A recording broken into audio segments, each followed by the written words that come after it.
दोस्तों हाल ही में defence minister Rajnath Singh की तरफ से मंगोलिया दौरे के बाद जापान के दौरे पे जाया गया और वहीं पे foreign minister doctor S Jaishankar भी जापान पहुंचे थे ताकि दोनों देशों के बीच में जो 2+2 डायलॉग बीते कुछ सालों से अटका पड़ा हुआ था उसे फिर से एक बार शुरू किया जा सके। रिपोर्ट में बताया जा रहा है कि इस 2+2 डायलॉग में जहां पे दोनों देशों के कई तरीके के बायलैटरल मुद्दों के ऊपर चर्चा हुआ तो वहीं पे इंडो पैसिफिक के सिक्योरिटी को लेकर भी दोनों देशों के बीच में चर्चा किया गया और जापान की तरफ से चाइना के खिलाफ अपने आप को मजबूत करने के लिए एक तरीके से भारत का मदद मांगा गया। दोस्तों आज के इस वीडियो में आप लोगों को बताऊंगा कि जापान चाइना के खिलाफ अपने आप को मजबूत करने के लिए या फिर कहे तो चाइना के खिलाफ अपने आप को प्रिपेयर करने के लिए किस तरीके से भारत से मदद चाहता है और भारत किस तरीके से इस मामले में जापान का मदद कर सकता है। तो डिटेल में जानने के लिए वीडियो के आखिर तक बने रहिए और चैनल को सब्सक्राइब और वीडियो को लाइक जरूर कीजिए। तो दोस्तों हाल ही में दोनों देशों के फॉरेन मिनिस्टर और डिफेंस मिनिस्टर के मुलाकातों के दरमियान मतलब 2+2 डायलॉग के दरमियान दोनों देशों के तरफ से ये डिसाइड किया गया है कि दोनों देशों के एयर फोर्सेस के तरफ से पहला फाइटर जेट ड्रिल को आयोजित किया जाएगा। बेसिकली दोस्तों जापान के तरफ से भारत के सामने इसे लेके एक तरीके का रिक्वेस्ट रखा गया था ताकि जापान अपने आप को चाइना के एयरफोर्स के फ्लीट के खिलाफ मजबूत कर सके। दोस्तों जापान और चाइना के बीच में लंबे समय से तनाव है और चाइना के द्वारा अपने सभी पड़ोसियों के जैसे जापान के भी क्षेत्र के ऊपर दावा किया जाता है और इस दावे को लेके चाइना कई बार जापान के क्षेत्र के अंदर घुसपैठ भी कर चुका है। ऐसे में अगर भविष्य में चाइना और जापान के बीच में किसी तरीके का कोई लड़ाई होता है तो ये लड़ाई बेसिकली एयरफोर्स के बीच का लड़ाई होगा या फिर नेवी के बीच का।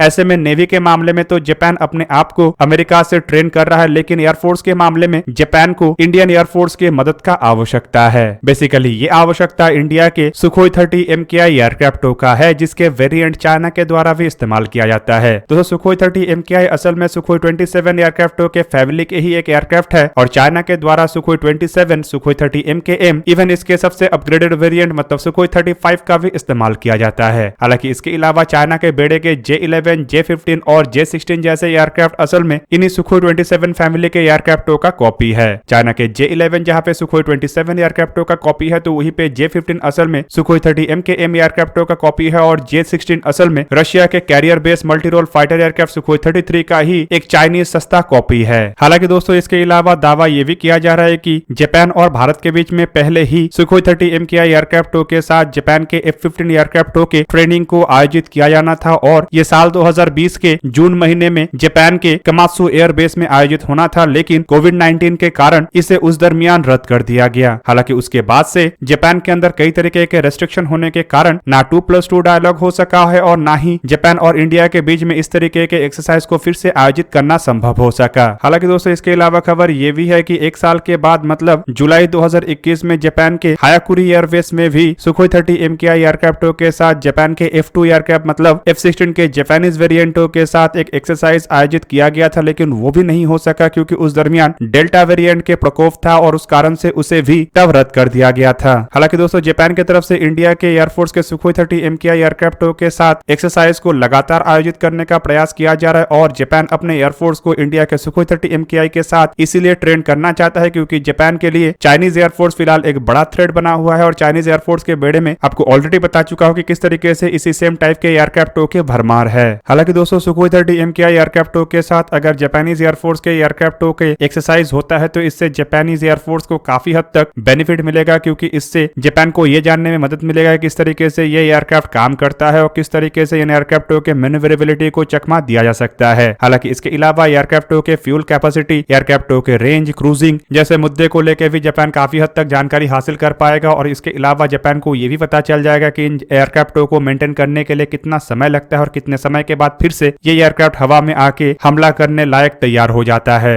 दोस्तों फिलहाल अगर सुखोई 30 MKI एयरक्राफ्टों के साथ जापान के इसी कैटेगरी के एयरक्राफ्टों के कंपैरिजन किया जाए तो यहाँ पे कंपैरिजन जापान के F-15 एयरक्राफ्टों के साथ ही संभव है। हालांकि इसके अलावा जापान के पास इतने हैवी कैटेगरी के दूसरा कोई एयरक्राफ्ट नहीं है। सुखोई 30 MKI एक मल्टी रोल फाइटर एयरक्राफ्ट है जिसका मैक्सिमम स्पीड माक 2 मतलब करीब 2120 किलोमीटर पर आवर है। मतलब ये ध्वनि के करीबन दुगना रफ्तार में उड़ान भर सकता है। सुखोई 30 MKI एयरक्राफ्ट का रेंज करीबन 3000 किलोमीटर है और इसमें मेन गन के रूप में 30 मिलीमीटर के GSH-301 कैनन का इस्तेमाल किया गया और उसमें करीब 150 राउंड इस कैनन का एमुनेशन भी स्टोर हो सकता है। दोस्तों इस फाइटर एयरक्राफ्टों के जो पेलोड कैपेबिलिटी है काफी अधिक है और रिपोर्ट के मुताबिक 8 टन तक पेलोड को लेकर उड़ान भर सकता है और एयरक्राफ्ट में करीबन 12 हार्ड पॉइंट है जिसमें ये कई तरीके के हथियार जैसे कि air to air missile, air to surface missile including KH-29, KH-31, KH-59 और निर्भय जैसे मिसाइलों को लगाया जा सकता है। और इंडियन एयरफोर्स के सुखोई 30 MKI में तो ब्रह्मोस मिसाइलों को भी लगाया गया है। हालांकि दोस्तों ये केवल मात्र 12 हार्ड पॉइंट का जो बात कहा जा रहा है, इसमें भी बढ़ोतरी हो सकता है और मल्टीपल इजेक्शन रैक का इस्तेमाल करके इसे करीब करीब 14 हार्ड पॉइंटों तक बढ़ाया जा सकता है। हालांकि दोस्तों इसके अलावा इन एयरक्राफ्टों के द्वारा R-27R, R-73, R-77 जैसे air to air missile, rocket pod, KV-500, KV-1500 जैसे लेजर गाइडेड बॉम्ब्स को भी कैरी किया जाता है। और सबसे इंपॉर्टेंट है कि इंडिया के जो सुखोई 30 MKI एयरक्राफ्ट है, इसमें इजरायली और फ्रेंच एवियोनिक्स और इलेक्ट्रॉनिक वॉरफेयर सिस्टमों का इस्तेमाल किया गया है, जो इन एयरक्राफ्टों को इस श्रेणी के बाकी एयरक्राफ्टों के मुकाबले में सबसे आधुनिक बनाता है। हालांकि दोस्तों इंडिया के सुखोई 30 MKI में जिस तरीके के इक्विपमेंटों का इस्तेमाल किया गया है, इतने ताकतवर इक्विपमेंट चाइना के सुखोई 30 MKM या फिर कहे तो चाइनीज बेड़े के किसी भी कॉपी किया हुआ एयरक्राफ्टों में नहीं है। दोस्तों हालांकि भारत और जापान के बीच में अगर एयरक्राफ्टों को लेकर एक्सरसाइज होता है तो जापान की तरफ से अपने बेड़े के F-15J इवन इसके सबसे अपग्रेडेड वेरिएंट F-15JSI मतलब जापानी सुपर इंटरसेप्टर का इस्तेमाल किया जा सकता है। जापान के जो F-15 एयरक्राफ्ट है, इसके मैक्सिमम स्पीड करीब करीब 2655 किलोमीटर पर आवर मतलब मार्क 2.5 मतलब ध्वनि के रफ्तार से करीबन ये 2.5 गुना अधिक रफ्तार से उड़ान भर सकता है। इसमें 20 मिलीमीटर के मशीन गन का इस्तेमाल किया गया है। लेकिन दोस्तों आपको जान के हैरानी होगा कि इन एयरक्राफ्टों में जो मशीन गन का इस्तेमाल किया गया है वो M61A1 वेलकम्स 6 बैरल वाले रोटेटरी कैनन है। मतलब इसके जो बैरल है ये घूमता है और इसमें एमुनिशन भी करीबन 940 राउंड स्टोर किया जा सकता है। जापान के F-15 एयरक्राफ्टों में सुखोई 30 MKI के मुकाबले में थोड़ा कम हार्ड पॉइंट है और रिपोर्ट के मुताबिक इसमें 10 हार्ड पॉइंट है, जिसके सहारे ये सुखोई 30 MKI के मुकाबले में थोड़ा कम वजन के हथियारों को कैरी कर सकता है और ये वजन करीबन 60 टन से थोड़ा अधिक है। पर इन एयरक्राफ्टों में अमेरिका के बेहतरीन एयर टू एयर मिसाइल जैसे M9 साइडवाइंडर, M7 स्पैरो लगाया गया है, जबकि इसके अलावा जापानीज मेड AAM-3 जैसे मिसाइलों का भी इस्तेमाल इसमें किया गया है। जापान के अपग्रेडेड F-15JSI में इससे भी एडवांस वेरिएंट के AAM-4 मिसाइलों को भी तैनात किया गया है। हालांकि इसके अलावा जापान की तरफ से अपने F-15 एयरक्राफ्टों को अपग्रेड करते हुए इसमें नया इलेक्ट्रॉनिक वॉरफेयर सिस्टम, एवियोनिक्स और eagle passive active warning surveillance system का इस्तेमाल किया गया है। और ये एयरक्राफ्ट रेथियन के APG-82 active electronical scan array radar, Boeing के एडवांस डिस्प्ले कोर प्रोसेसर 2 से भी लैस किया गया है। हालांकि इस तरीके के सिस्टम को सबसे एडवांस मिशन कंप्यूटर भी कहा जाता है। पर दोस्तों इंडियन एयरफोर्स के सुखोई 30 MKI एयरक्राफ्टों को जापान के F-15 एयरक्राफ्टों के मुकाबले में जो और एक बड़ा बेनिफिट है वो है इसके 3D थ्रस्ट वेक्टरिंग इंजन। इन एयरक्राफ्टों में जिन इंजनों का इस्तेमाल किया गया है उसके नोजल तीनों दिशाओं में घूम सकता है, जिसके वजह से एयरक्राफ्टों के जो मैन्युवरेबिलिटी है या फिर टर्न अराउंड टाइम है या टर्न अराउंड रेडियस है वो किसी भी अन्य एयरक्राफ्टों के मुकाबले में काफी कम होता है। और जब कोई एयरक्राफ्ट पूरा घूम के आके भारतीय वायुसेना के इस एयरक्राफ्ट को निशाना बनाने का प्रयास करेगा तो उससे काफी कम समय में ही यह एयरक्राफ्ट कोबरा मैन्युवरेबिलिटी के सहारे संपूर्ण घूम सकता है। भारत की तरफ से 3D थ्रस्ट वेक्टरिंग के सहारे जो सुखोई 30 MKI एयरक्राफ्टों के हाईली मैन्युवरेबल कैपेबिलिटी है, इसका प्रदर्शन खुल्लम खुल्ला कई बार अपने एयर एक्सरसाइजेस और एयर शो में किया जा चुका है। और दोस्तों जापान की तरफ से अगर सुखोई 30 MKI एयरक्राफ्टों के साथ एक्सरसाइजेस किया जाता है तो जापान को इस तरीके के मैन्युवरेबिलिटी के खिलाफ भी अपने आप को मजबूत करने का एक मौका मिलेगा। हालांकि दोस्तों अगर चाइना के बेड़े के सुखोई 30 एयरक्राफ्टों के कॉपी मतलब J-11, J-15 और J-16 जैसे एयरक्राफ्ट के साथ साथ चाइना के सुखोई 30 MKM और सुखोई 27 जैसे एयरक्राफ्टों को देखा जाए तो उन एयरक्राफ्टों में ये 3D थ्रस्ट वेक्टरिंग कैपेबिलिटी नहीं है।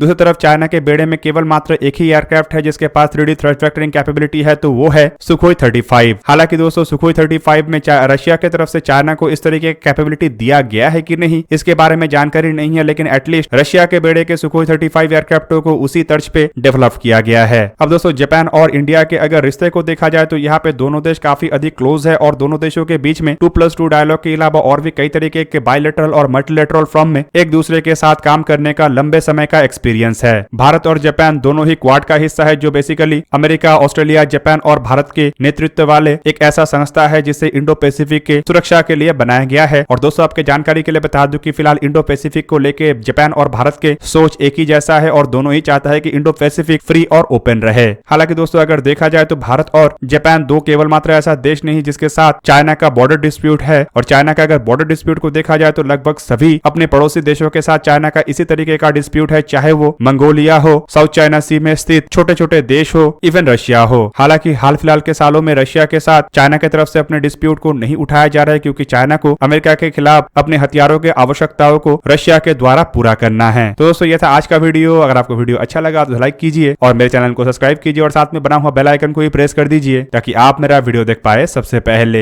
जय हिंद।